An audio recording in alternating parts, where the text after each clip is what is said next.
This one is your scissor slide. You're going to take a towel, it's fine if you don't have a towel, and feet against the wall, and you're going to exhale as you press your knee forward, at the same time pushing down into the towel. So we're going to activate your inner thigh at that top leg while you glide your knee forward.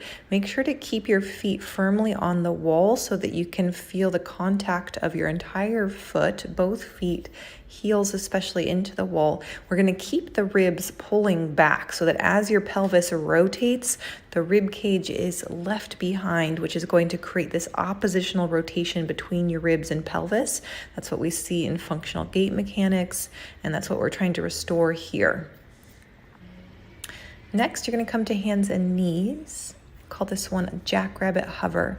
Same feeling of lifting the ribs. So I call this lifting the ribs or pulling the ribs up and back. You're going to exhale and hover your knees up, and we're looking for a broad rounding, a slight curve in your upper back. You're going to hold for maybe 3 to 5 full breaths. The neck is relaxed, the breath is coming deep into those ribs, and your low belly is staying active and lifted.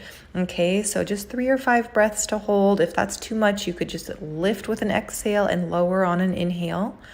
A little bit of a pull forward. Make sure you're using your arms, your upper body, and your core. So not just pushing with the feet, and really watch your low back with this one. We're looking for a curve and a rounding in your low back, especially as you lift your hips, right? So that tip of the ribs, back of the rib spot is going to lift without too much rounding in your upper back. So not a hunched back shape with the upper back.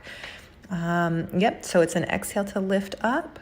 Really activating the low core, using your upper body and your arms, making sure you're not overworking your neck or your throat or your tongue to help you breathe. So just a nice relaxed breathing pattern and just looking straight down. Finally, we have a single leg bridge. You're going to take your opposite leg up to a tabletop position. Your opposite hand's going to come across. So you've got opposite arm and leg pressing inner thigh, and then your other hand's going to reach up towards the ceiling. Okay, so the foot that stays on the floor, we're going to do this little tuck, this little curl. You're going to tuck the tail, curl up through the spine, keeping the back of your rib cage on the floor. So you'll notice a theme with all 3 of these exercises where the ribs and the pelvis are moving in opposition, and we're really looking to create a slight rounding in the lower back without, if we lift too high with this one, it's going to create a little bit more of an arch in the low back, which is going to turn on those low back muscles as opposed to really getting into your hips and glutes. This one, you could probably do maybe 5 to 8, even 10 or 12 on each leg, and then of course switch into your other side.